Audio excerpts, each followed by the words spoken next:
এই দুনিয়ার মুসলমান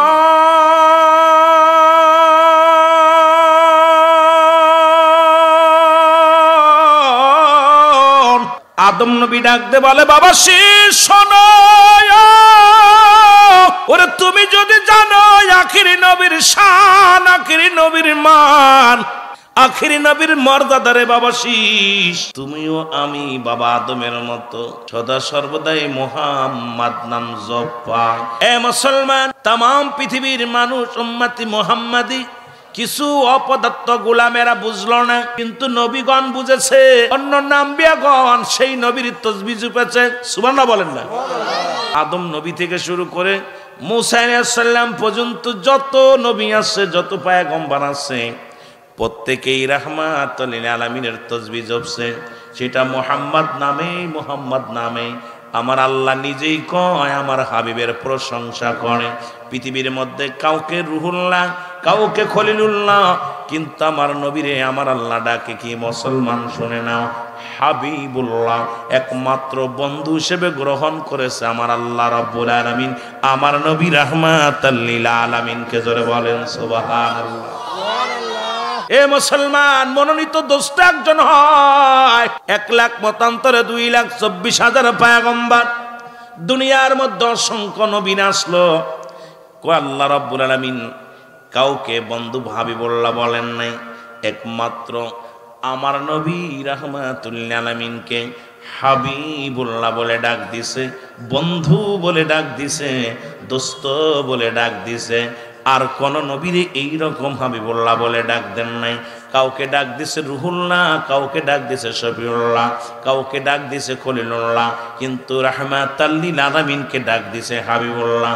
সেই নবীর উম্মত হতে পেরে আমরা বড় ধন্য। জোরে বলেন ঠিক কিনা? আমার ভাইয়েরা, আমার বন্ধুরা, আমার ঈসা আলাইহিস সালাম ডাকতে বলে, আব্বু জান, ও আমার আব্বা আদম, শোনো গো। আরে প্রতিনিয়ত দেখি আখিরি নবীর তসবিহ জপো তুমি। আখিরি নবী এই, আখিরি নবী এই, আখিরি নবী এই, আখিরি নবী। তুমি কি নবী নয়? তোমার কি কোনো ওয়াজ নাই? আর ওই নবীর উম্মতের যত পাওয়ার, ওই উম্মতের যত গুণ দিছে আমার আল্লাহ, এই গুণ অন্য নবীদের মধ্যে নেই, এই নিয়ামত অন্য নবীদের মধ্যে নেই। ঈসা আলাইহিস সালাম ডাকে বলে, আব্বা জান কি বলতে চান? কয়, শোন রে বাবা শোন, আখিরি নবী রাহমাতুল লিল আলামিনের ভিতরে যে 5টা গুণ আল্লাহ দান করেছে, অন্য অন্য নবীদের ভিতরে সেই গুণ নাই, আমি আদমের ভিতরেও নাই। আদম নবী বলতেছে ওই নবীর উম্মতের ভিতরে যে 5টা গুণ আছে, যে 5টা বৈশিষ্ট্য আছে, যেটা আমার ভিতরে নাই। তাহলে আপনাদের দাম কত, আপনাদের মান কত, কত বড় মর্যাদা। কার জন্যে? আখিরি নবীর জন্যে। জোরে বলেন মারহাবা। কার জন্যে? কার জন্যে? আখিরি নবী রাহমাতুল লিল আলামিন। এই জন্যে নবী দুজানের রহমত। আল্লাহ বলেন, মা আরসালনাকা ইল্লা রাহমাতাল লিল আলামিন।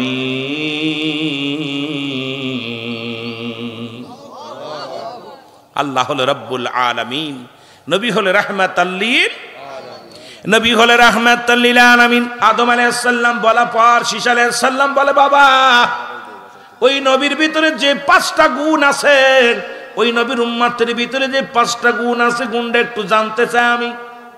ডাক দে বলে, বাবা শীষ, এত ফিস ফিস করিস না, চুপ কর। কারণ ওই নবী নিয়ে কেন ওয়াজ করি, ওই নবীর শান কেন ওয়াজ করি, শোন। এত ফিস ফিস করে শুনতে পারবি না, একটু ধৈর্য ধরে শোন। ওই নবীর উম্মতের কত পাওয়া। আখিরি নবীর ওয়াজ শুরু করলো, কয় নবী, কোন নবী আখিরি নবীর ওয়াজ করে? কোন নবী? জোরে বলেন, কোন নবী?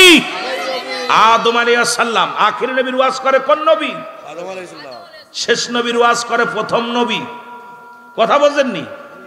আখিরি নবী রাহমাতুল লিল আলামিনের ওয়াজ শুরু করে দিলেন। বলে, বাবা শীষ, তোমার আব্বা জান একটা মাত্র ভুল করলো, একটা মাত্র ভুল হয়ে গেল, আমার আল্লাহ করাইলেন। এই একটা ভুলের কারণে আমি বাবা আদম 350 বছর কানলাম। জোরে বলেন আল্লাহু আকবার। আর একটু জোরে বলেন না? আর আদম নবী কেঁদে কেঁদে কি বলেছিল আমার সাথে পড়েন, রব্বানা জালামনা আনফুসানা ওয়া ইল্লাম তাগফির লানা ওয়া তারহামনা লানাকুনান্না মিনাল খাসিরিন। আদম বলে, আল্লাহ আমি জালিমদের অন্তর্ভুক্ত হয়ে গেছি, আমারে তুমি ক্ষমা করে দাও। আদম নবী ডাক দিয়ে বলে, বাবা শীস,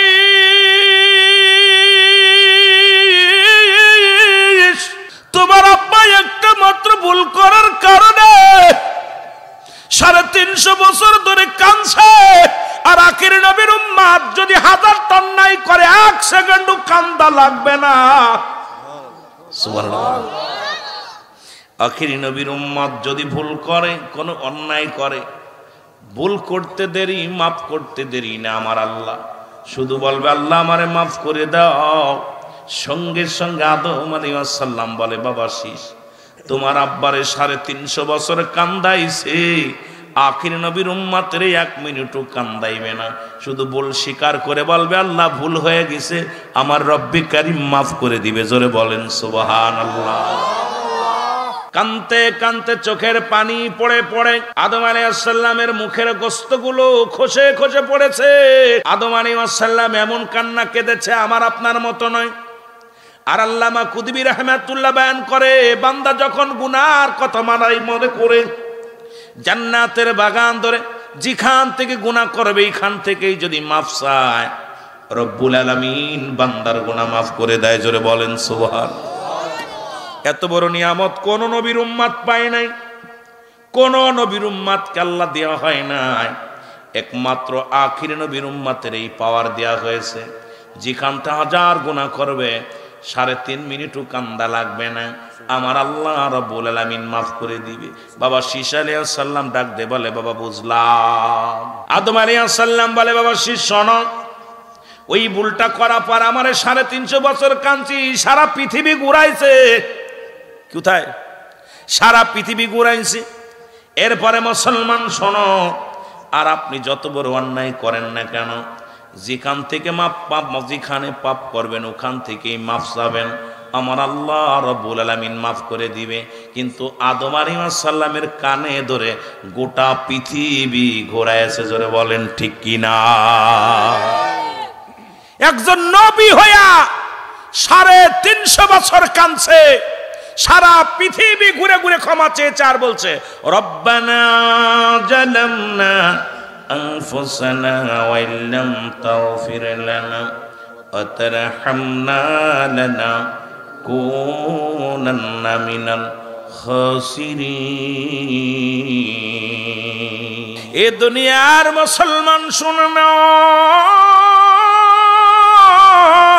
আদম নবী ডাক দে বলে, বাবা শীস,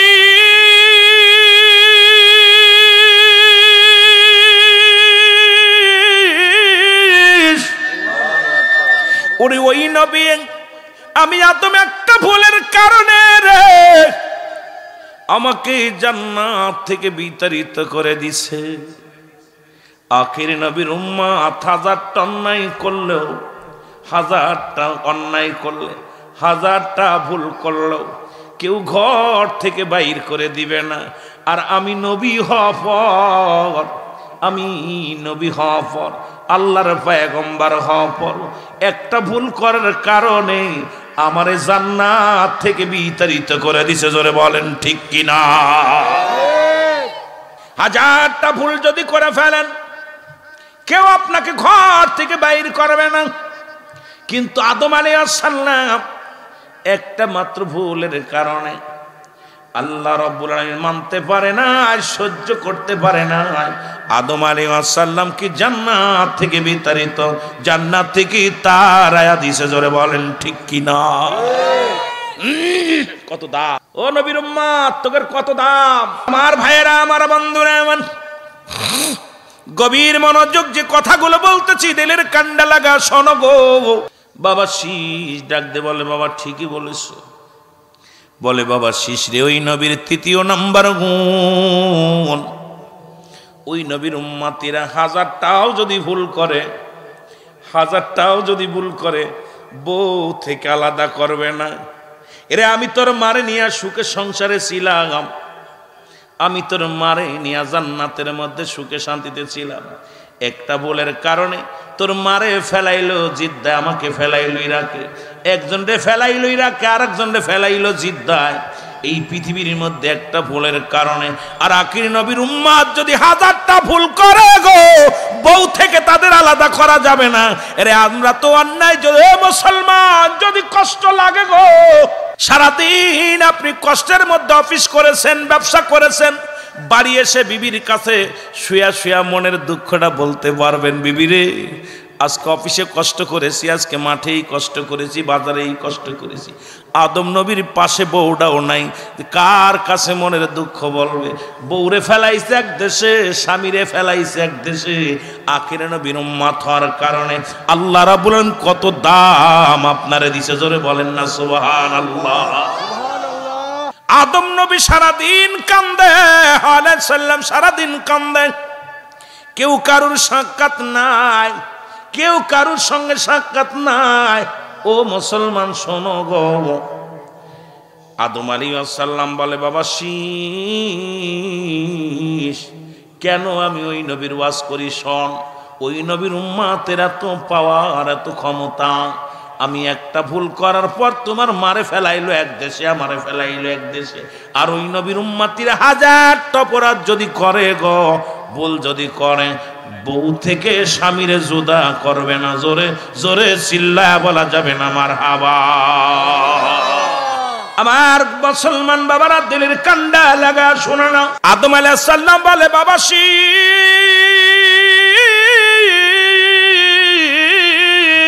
আমি একটা ভুলের কারণে গো তোর মায়ের পণ্যের কাপড়টা পর্যন্ত খুলে নিছে, আমার পণ্যের কাপড় খুলে নিছে। ও যুবকেরা, নবীর উম্মতেরা শোন। আদম আলাইহিস সালাম বলে, বাবা শীষ রে, একটা ভুল করার কারণে আমার পণ্যের কাপড়টা খুলে নিছে। আমার কাপড় তো নিছেই নিছে, তোর মার কাপড়টাও নিছে। আখিরি নবীর উম্মতিরা 1000টা অন্যায় করলে তাদের পণ্যের কাপড় খুলে নেয় না। দেখবেন আমার দেশে যদি কোনো পাগল যদি ল্যাংটা থাকে, তারে জোর করে কাপড় পরানো হয়। আর আদম নবীর পণ্যের কাপড় আল্লাহ নিজেই কেড়ে নিছে রে ভাই, জোরে বলেন ঠিক কিনা? এরপরও যদি আমার নবীর সমালোচনা করে মুনাফিক, তোর মতো মুনাফিক এই নবীর উম্মত হওয়ার যোগ্য নয়। তোর মতো মুনাফিক রাসূলুল্লাহ দিদার পাওয়ার যোগ্য নয়। কারণ তুই যে পৃথিবীর মধ্যে একটু বোঝা উচিত ছিল যে আখিরি নবীর উম্মত হওয়ার কারণে তোর কাপড় মানুষে পরিয়ে দেয়। আর আদম নবী হওয়ার পরেও ভুল করার পরে আদম আলাইহিস সালামের পণ্যের কাপড় খুলে নিছে আমার আল্লাহ। সুতরাং ইহা দ্বারাও সেই নবীর প্রশংসা না করে যারা অন্য নবীর প্রশংসায় আপনার মাতাল হয়ে যায়, যারা অন্য নবীর প্রশংসা নিয়ে ব্যস্ত থাকে, আমার নবীর সমালোচনা করে, এদের মতো মুনাফিক আর দুনিয়ায় কেউ নাই। জোরে বলেন ঠিক কিনা?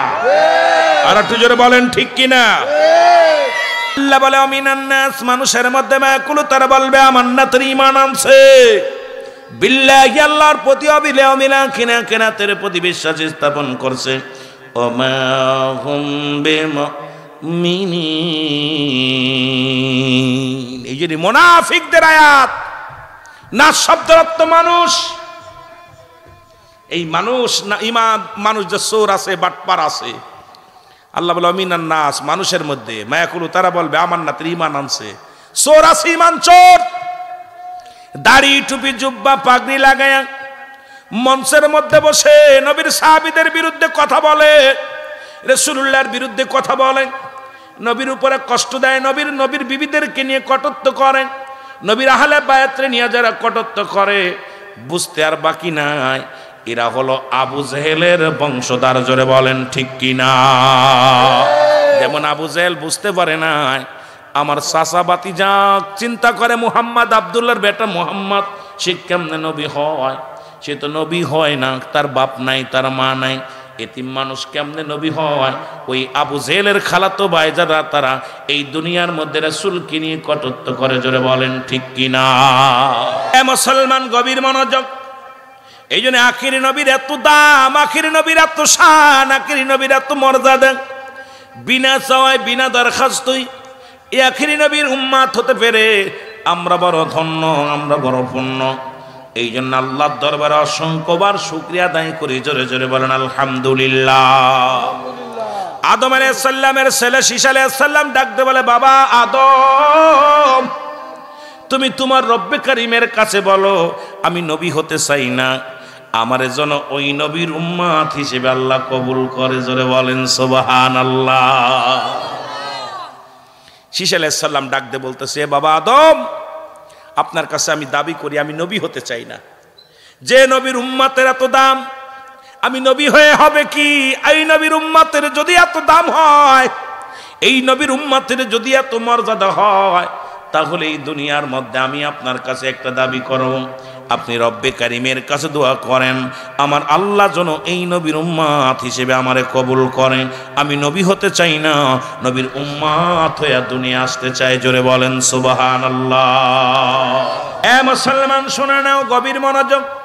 এই জন্য আমি আপনি পড়েছি, আমার নবীজি শিক্ষা দিয়ে গেছেন, লা ইলাহা ইল্লাল্লাহু মুহাম্মাদুর রাসূলুল্লাহ সাল্লাল্লাহু আলাইহি ওয়াসাল্লাম। এ মুসলমান, বেলাল ইবনে রাবাব তৎকালীন জামানায় একজন সফল কৃষক ছিলেন। রাসূলের জামানার মধ্যে একজন কৃষক ছিলেন। তার কলিজার টুকরা বেলাল ছোট্টবেলা থেকেই গবেষণার মধ্যে অ্যারিস্টটল, সক্রেটিস বই লেখাপড় বলেন, ও দাই সেল, নিজেকে নিজে চিনতে হবে, মান রাফান নফস, নিজের নফসকে চিনতে হবে, কলবুস সালিম, আত্মাটাকে প্রসিদ্ধ করতে হবে। বেলাল রাদিয়াল্লাহু তাআলা আনহু ছোট্ট থেকে গবেষণার মধ্যে আছে, এই আসমান বানালো কে? বিনা খুঁটিতে আসমানগুলো ধরে রাখলো কে? কে বাতাস দেয়? কে সূর্য উদয় করে? কে ডুবায়? কে কুল কায়নাতের মালিক? কে আসমান জমিনের মালিক? এই গবেষণার মধ্যে আছে বেলাল। হঠাৎ করে কি যেন মুসলমান বেলাল বাবাকে ডাকতে বলে, বাবাকে ডাকতে বলে, বাবা আমি আপনার কাছে জানতে চাই এই সূর্য উদয় করে কে আর ডুবায় কে? কয় কেন আমরা? বলে বাবা গো, তোমার মালিক কে? বলে আমার মালিক আমি। বলে আসমানের মালিক কে? কয় আমি। জমিনের মালিক কে? কয় আমার নেতা। সব কিছুর মালিক আমরা। বেলালকে ডাকতে বেলাল কয়, না বাবা না, এগুলোর মালিক রব্বে কারীম। ও বাবা, তুমিও যার আমিও তার, তুমি আমি কেউ কারুর মালিক নয়, সব কিছুর পার, সব কিছুর মালিক একজন আছে, আমি বুঝতে পেরেছি, সে আর কেউ নয়। তাকে দেখা যায় না, তাকে দেখা যায় না, তিনি আর কেউ নয়, তিনি হলো রব্বে কারীম, আমার আল্লাহ। জোরে বলেন মারহাবা। এ দুনিয়ার মুসলমান,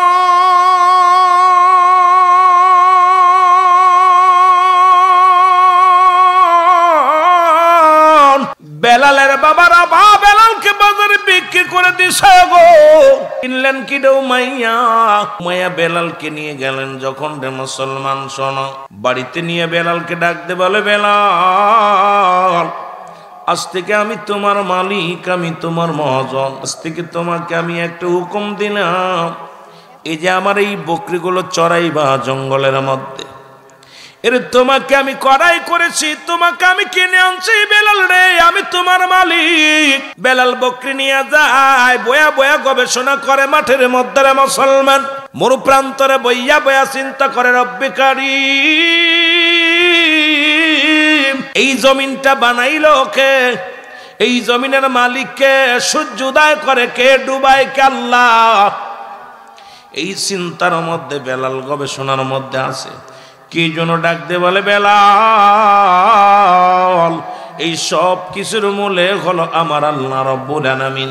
বেলাল রে তুমি পড়ো লা ইলাহা ইল্লাল্লাহু মুহাম্মাদুর রাসূলুল্লাহ সাল্লাল্লাহু আলাইহি ওয়াসাল্লাম। বেলাল কালেমা পড়া শুরু করে দিল। বকরিগুলো যত মুসলমান শোনো গো, বেলালের দিকে সব বকরিগুলো তাকায় থাকে রে। মাঠের রাখালিরা তাকে বেলালের চারিপাশে গিরি গিরি দাঁড়ায় আছে সব বকরিগুলো। যখন খোদা লাগে পাথরের মধ্যে চাটা দেয়, বেলালের বকরিগুলোর পেট ভরে যায়। সারা মাঠের ঘাস খাওয়াইয়া উট দুম্বা ও মুসলমান শুনে নাও, ওনাদের ওই ভেড়া দুম্বার পেট ভরাইতে পারে না, অথচ বেলালের বকরিগুলো যেখানে দাঁড়িয়ে দাঁড়িয়ে তাজা তুজো হয়ে যায়, পাথর চাটা খেচাটা দিয়া পেটটা ভরে যায়। নালিশ গেল মায়ের কাছে, মাইয়া তুমি যে রাখাল আনছো, এই রাখাল বড় আজব রাখাল। এই আজব রাখাল সেজন্য কোন কবিতা আবৃত্তি করে গো, বয়া বয়া কবিতা আবৃত্তি করেন। আর এই কবিতা শোনার জন্য সমস্ত উট দুম্বা বকরিগুলো ভেড়াগুলো সব তাকায় থাকে বেলালের দিকে। বন্ধ করো, তাড়াতাড়ি বেলালকে ডাক দাও, ডাক দে, বন্ধ করো। বেলালকে ডাক দেনা হলো, বেলাল, বেলাল রে তুমি নাকি কোন কবিতা পড়ো রে? বেলাল বলে কোনো কবিতা নয়। বেলাল রে শুনলাম তুমি কোন কবিতা আবৃত্তি করো, তোমার এই কবিতাটা একটু শোনাও। বেলাল বলে হুজুর আমি কোনো কবিতা পড়ি না, আমি পড়ি মধুর কালেমা লা ইলাহা ইল্লাল্লাহু মুহাম্মাদুর রাসূলুল্লাহ। জোরে জোরে চিল্লায় বলেন সাল্লাল্লাহু আলাইহি ওয়াসাল্লাম। তাই বেলাল তুমি ছেড়ে দাও, কালেমা ছেড়ে দাও। বেলাল রে তুমি কালেমা ছেড়ে দাও। বেলাল বলে না, সম্ভব নয়, এটা ছাড়তে পারবো না। বলে বেলাল আজ থেকে তোর খানা বন্ধ রে। ও বেলাল, বেলাল রে তোর খানার মালিক কে? বলে আমার আল্লাহ। বেলাল রে তোর জীবনের মালিক কে? বলে আমার আল্লাহ। ও বেলাল তোরে বাঁচাই কে? বলে আমার আল্লাহ। তোরে খাওয়াই কে? আমার আল্লাহ। বেলাল ডাকতে বলে হুজুর আপনার মালিক কে? বলে আমার মালিক আমি। আপনারে খাওয়াই কে? বলে আমি। আমারে বাঁচাই কে? আপনারে বাঁচাই কে? বলে আমি। বেলাল বলে না রে, না না, সব কিছুর মালিক হলো রব্বি করিম, আমার আল্লাহ। জোরে জোরে চিল্লায় বলা যাবে না সুবহানাল্লাহ। বেলাল বলে কালেমা পড়ার কারণে যদি খানা বন্ধ হয়ে যায় গো,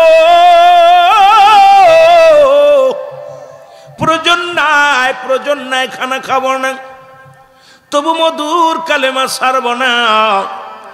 বেলালকে ডাক দেনা হলো, বেলাল রে খবর পাইলাম তোমার খানা বন্ধ, তাও নাকি জোরে জোরে কালেমা পড়ো, জোরে জোরে কবিতা পড়ো। বলে হুজুর আমি কবিতা পড়ি না, আমি পড়ি লা ইলাহা, নাই কোনো ইলাহ ইল্লাল্লাহু আল্লাহ ছাড়া, মুহাম্মাদুর রাসূলুল্লাহ আল্লাহ পাকের প্রেরিত রাসূল বা বান্দা হলো রাহমাতাল লিল আলামিন। আমি এই কালেমার পাগল হয়ে গেছি। এ মুসলমান দেলের কান্ডা লাগা শোনো গো,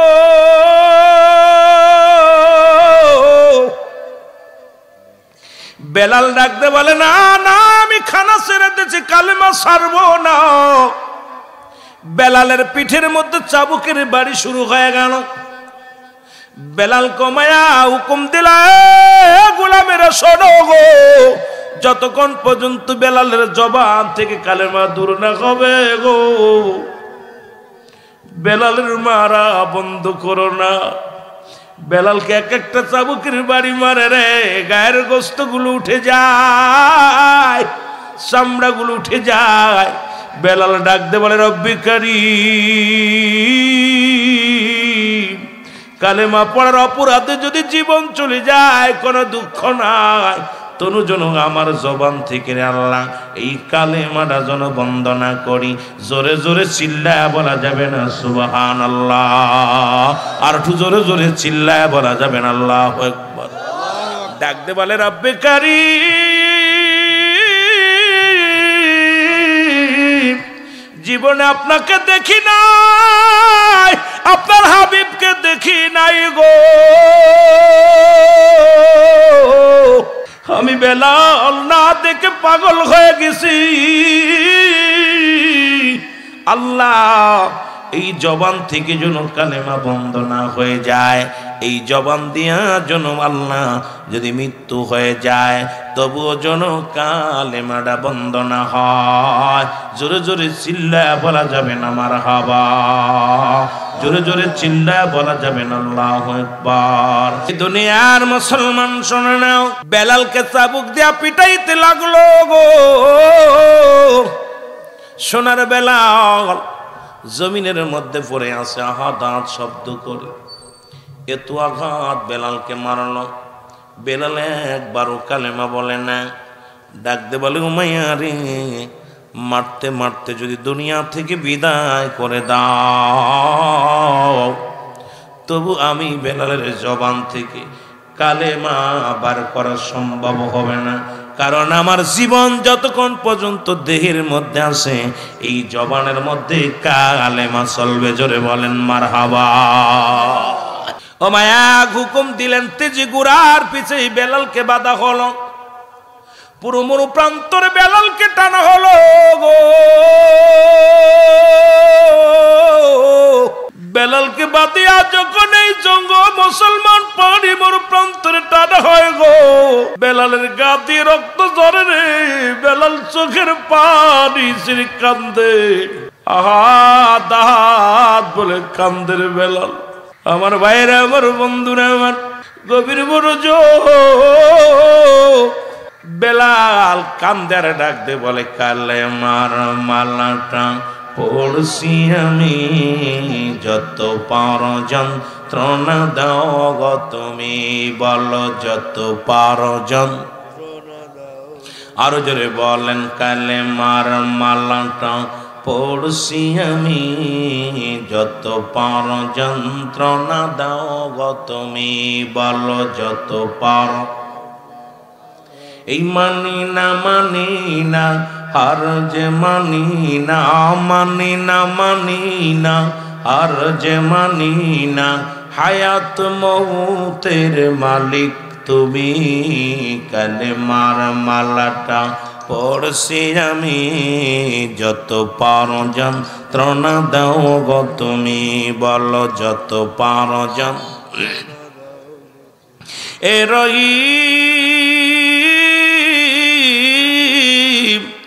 এ রহমান, আমার জীবনের মালিক তুমি, বলো আমার জীবনের। জোরে বলেন, আমার জীবনের মালিক। এ রহিম, এ রহমান, আমার জীবনের মালিক তুমি, বলো আমার। এই কালেমার মালাটা পড়ছি আমি, যত পার যন্ত্রণা দাও গো তুমি, বলো যত পার। এই মানি না আর যে মানি না, মানি না আর যে মানি না, হায়াত মৌতের মালিক তুমি, কালেমার মালাটা পড়ছি আমি, যত পার যন্ত্রণা দাও গো তুমি, বলো যত পার। এ দুনিয়ার মুসলমান শুনে নাও, বেলাল চোখের পানি ছেড়ে কান্দে। বেলালের গাতে রক্ত ঝরে গো। বেলালের কান্না থেকে মুসলমান, ও যুবক বাবারা শোন, ওরে যুবকেরা, বেলালের কান্না থেকে আসমান জমিন যেন ভারী হয়ে যায়। বেলাল কুমার লোকেরা মেরে শান্তি পায়। বেলাল বলে, উমায়ের দালালেরা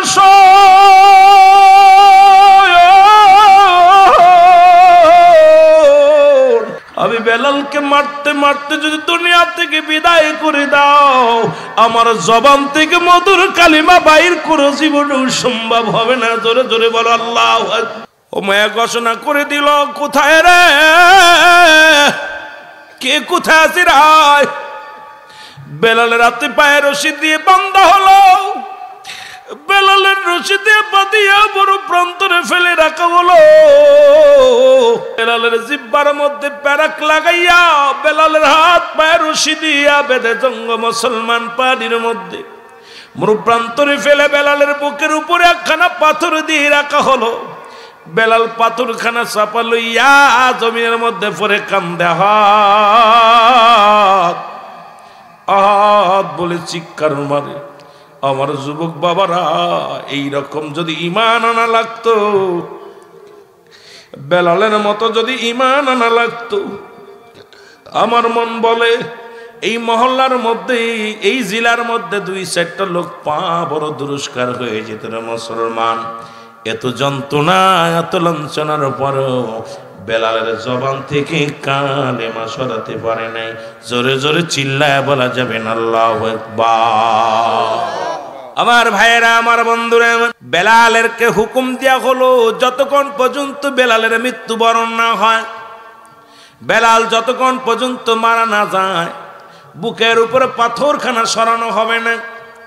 বুকের উপর থেকে পাথরটা সরানো নিষিদ্ধ। হাত পায়ের রশি ছাড়া যাবে না, তার হাতের রশি খোলা যাবে না, পায়ের রশি খোলা যাবে না। এই বেলালকে নির্মমভাবে শাস্তি দেওয়া শুরু করলো। বেলালও কান্দে হা দাঁত বলে চিৎকার মারে। এই খবর শুনতে পাইলেন তৎকালীন জামানার মধ্যে মুসলমান শোনো, রাসূলুল্লাহর প্রিয় সাহাবী হযরত আবু বকর সিদ্দিক রাদিয়াল্লাহু তাআলা আনহু, উনি খবর শুনতে পাইলেন এই মরু প্রান্তরে একজন আশিকে রাসূল জীবনে কোনোদিন নবীরে দেখে নাই। জীবনের চামড়ার চোখ দিয়া রাসূলুল্লাহকে জীবনে কোনোদিন চোখই দেখে নাই। এই আশিক রাসূলুল্লাহর জন্য পাগল হয়ে গেছে। এই পাগলটা কি করে শোনো, এই পাগলটা নাকি কালেমার জন্য জীবনটা পর্যন্ত দেওয়ার জন্য প্রস্তুতি আছে। দেখে আসি খবর শুনিয়া চলে আসতেন। এসে দেখে হযরতে বেলালকে মরু প্রান্তরে ফেলে রাখছে। হাত পায়ের মধ্যে রশি বাঁধা, হাতের মধ্যে রশি বাঁধা, পায়ের মধ্যে রশি দিয়ে বাঁধা, জিহ্বার মধ্যে পেরেক লাগানো, লোহা লাগানো, বুকের উপরে পাথর লাগানো, পাথর রয়েছে। বেলালের পাশে এসে দাঁড়াইলেন হযরত আবু বকর সিদ্দিক রাদিয়াল্লাহু তাআলা আনহু। দেখে রে বেলাল শ্বাস প্রশ্বাস নিতে অনেক কষ্ট হয়। বেলাল জীবন যায় রে। বেলালের ওই জবানের মধ্যে শুধু আওয়াজ আসে হাত। জোরে জোরে চিল্লায় বলা যাবে না সুবহানাল্লাহ। রাসূলের প্রেমিক বেলাল এই দৃশ্য দেখে আবু বকর চলে গেলেন উমাইয়ার বাড়িতে। ডাক দিয়ে বলল, উমাইয়া রে, আমি জানি তুমি একজন জ্ঞানী মানুষ, আমি জানি তুমি একজন জ্ঞানবান মানুষ, কিন্তু এখন দেখি তোমার মতো বলদার কেউ নাই। উমাইয়া কয়, কে গো তুমি? আমার বোকা বলো, তুমি কি আমার চেনো? বলে, আমি আপনারে চিনি, আপনার নাম উমাইয়া। বলে, কেমনে চেনো?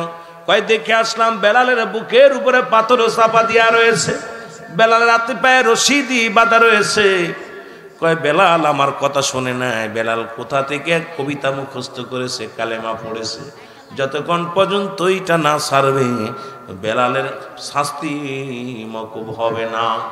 আরে উমাইয়ার কথা শুনে আবু বকর সিদ্দিক রাদিয়াল্লাহু তাআলা ডাক দিয়ে বলে, ও উমাইয়া, কারণ যে ব্যক্তি তোমার আইন মানে না, তোমার হুকুম মানে না গো, এই লোকটারে জমিনের মধ্যে যদি তোমার জমিনের মধ্যে মারা যায়, তাহলে তুমি তো পরাজয় মানলে তার কাছে। এর চাইতে যদি তোমার আইন, এরপর থেকে তোমার আইন আর কেউ মানবে না, তোমার কথাও কেউ মানবে না। তোমার জমিনের মধ্যে যদি বেলাল মারা যায়, বেলালই তো জয় লাভ করবে, তুমি পরাজয় মানবে। উমাইয়া কয়, কথাটা তো ঠিকই বলেছে, একটা কি করা যায়? বলে, আমি যাইতেছি, আমি এসেছিলাম ব্যবসার কাজে, মদিনা থেকে ব্যবসার কাজে এসেছিলাম। যদি তুমি দিতে পারো উমাইয়া রে, বেলালকে যদি আমারে দিয়ে দাও, আমি নিয়ে যাবো। জোরে জোরে বলো আল্লাহু আকবার। উমাইয়া বলে, বেলালকে নিয়ে যাও, দেরি করো না, নিয়ে যাও। বলে, আমি এমনি নিব না, যেহেতু বেলালকে তুমি কিনে আনছো, ক্রয় করেছো, আমার কাছেও কিছু দিনার আছে, দিনারের বিনিময় যদি বেলালকে দিতে চাও দিতে পারো। উমাইয়া কয়, যা দিবা দাও, তাড়াতাড়ি নাও, কারণ আমার জমিনের মধ্যে যেন বেলাল মৃত্যুবরণ না করে। বেলালকে ক্রয় করলেন হযরত আবু বকর সিদ্দিক রাদিয়াল্লাহু তাআলা আনহু। এবার আস্তে আস্তে দৌড়ায়া মুসলমান যাইয়া হযরত বেলাল রাতের রশি যখন খুলে দিছে গো,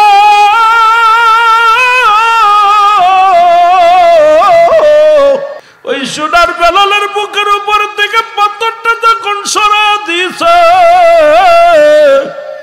বেলালের জবান দিয়া বাইর হয়ে গেছে, লা ইলাহা ইল্লাল্লাহু মুহাম্মাদুর রাসূলুল্লাহ। জোরে জোরে চিল্লায় বলেন সুবহানাল্লাহ। এ দুনিয়ার মুসলমান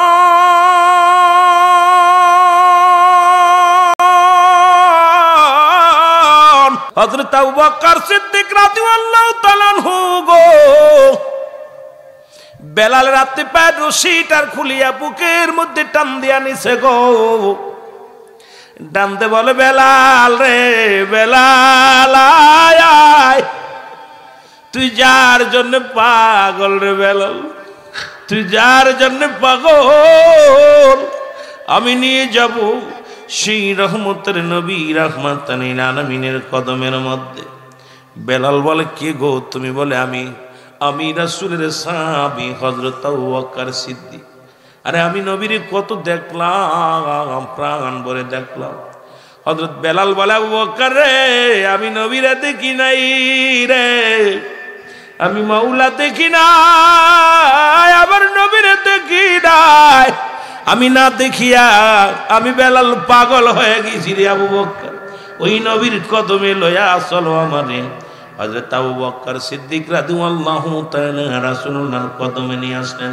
হযরত বেলাল রাদিয়াল্লাহু তাআলাকে নিয়ে আসলেন রাসূলুল্লাহর কদমের মধ্যে। আনা পর নবী ডাক দে বলেন, নবীকে ডাক দে বলে ইয়া রাসূলুল্লাহ ইয়া হাবিবাল্লাহ, আপনার আশিক আপনার বেলালকে আমি আপনার কদমের মধ্যে আনছি।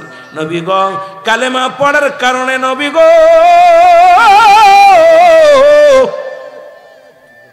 ঈমান আনার কারণে বেলালের উপরে নির্মম ভাবে নিষ্ঠুর ভাবে তার উপরে নবী গো ষড়যন্ত্র করে কত কষ্ট দিছে গো মাইয়া। নবী গো আপনার কদমের মধ্যে আনছি। নবী গো নবীর কদম পায়া বেলাল নবীজির কদমের মধ্যে পড়ে গেলেন। আমার নবী পড়ে দেয় কালেমা পড়ে নাও বেলাল, বেলাল রে আমার সাথে পড়ো আশহাদু আল্লা ইলাহা ইল্লাল্লাহু আহদাহু লা শারীকা লাহু আশহাদু আন্না মুহাম্মাদান আবদুহু ওয়া রাসূলুহু লা ইলাহা ইল্লাল্লাহু মুহাম্মাদুর রাসূলুল্লাহ। জোরে জোরে চিল্লায় বলা যাবে না সাল্লাল্লাহু আলাইহি ওয়াসাল্লাম। বেলালের হাত নবীজি বুকের সঙ্গে টান দিয়া না কয় বেলাল রে আয়, ও বেলাল বেলাল আয়, আমি নবীর কদমের মধ্যে তোরে জায়গা করে দিলাম। বেলাল কালেমা পড়ে নিলেন, ঈমান আনলেন, কালেমা পড়লেন, মুসলমান হয়ে গেলেন। নবী দেখে রে বেলালের গায়ের মধ্যে কত বিক্ষত দাগ, কত চাবুকের আঘাত, কত নির্যাতন, কত নির্মম ভাবে কষ্ট দিছে বেলাল। বেলালের দেহের মধ্যে কত বিক্ষতর দাগ। আমার নবী হাত বুলায় দিলেন। হাত বুলানোর পর নবী কয় বেলাল রে তুই থাক, যতদিন মন চায় আমার কদমে তোরে জায়গা করে দিলাম। বেলাল রাদিয়াল্লাহু তাআলা আনহু নবীর কদম পাইয়া, নবীজির হাতের ছোঁয়া পাইয়া বেলাল পরিপূর্ণ সুস্থ হয়ে গেছে। জোরে জোরে চিল্লায় বলা যাবে না সুবহানাল্লাহ। রাসূলুল্লাহর পরশ পাথরের হাত, নবীজি রহমতের হাত যখন বেলালের গায়ে পড়ছে, বেলাল পুরো সুস্থ। বেলাল সুস্থ হয়ে গেলেন, রাসূলুল্লাহর কদমের মধ্যে জায়গা হয়ে গেল। রাসূলের পাশে থাকিয়া বেলাল নবীর কদম ছাড়া একটা মিনিট দূরে সরে না। রাসূলের কদম ছাড়া কিচ্ছু বোঝে না বেলাল। নবীর কদমের মধ্যে সব সময় মুসলমান ঘোরাঘুরি করে। সুবহানাল্লাহ বলেন না? আর একটু জোরে বলেন না আল্লাহু আকবার। আরো জোরে বলেন আল্লাহু আকবার। রাসূলুল্লাহর কদমের মধ্যে যখন বেলাল রয়ে গেলেন, একদিন হঠাৎ করে হুতবা সাইবা বুঝেল আবু সুফিয়ান, মক্কার বড় বড় নেতারা চলে আসলেন রাসূলুল্লাহর কদমের মধ্যে। এসে দেখে রাসূলুল্লাহর পাশে বসে আছে বেলাল। বেলাল বসে আছে নবীজির পাশে। হুতবা সাইবা বুঝেল আবু সুফিয়ান ডাকতে বলে মুহাম্মদ সাল্লাল্লাহু আলাইহি ওয়াসাল্লাম, এ মুহাম্মদ আমাদের তো মন চায় আপনার কদমে আসতে, আমাদেরও তো মন চায় আপনার কথা শুনতে, কিন্তু আপনার পাশে আপনার পাশে বেলালের মতো মানুষ হাফসি গোলাম, আপনার পাশে এই উমাইয়ার রকিত গোলাম, এই হাফসি গোলাম, নিগ্রো হাফসি গোলাম যদি আপনার কদমে থাকে, বেলালের দাম আর আমাদের দাম এক হয়ে যায়। যে কদমে বেলালের জায়গা হয় সেই কদমের মধ্যে আমরা কেমনে বসবো? ও নবী, আপনার কদমের মধ্যে মন চায় আসতে, কালেমা পড়তে মন চায়, ইসলাম ধর্ম কবুল করতে মন চায়, কিন্তু আপনার কদমের মধ্যে এসে দেখি বেলালের জন্যে, বেলাল যে কদমের মধ্যে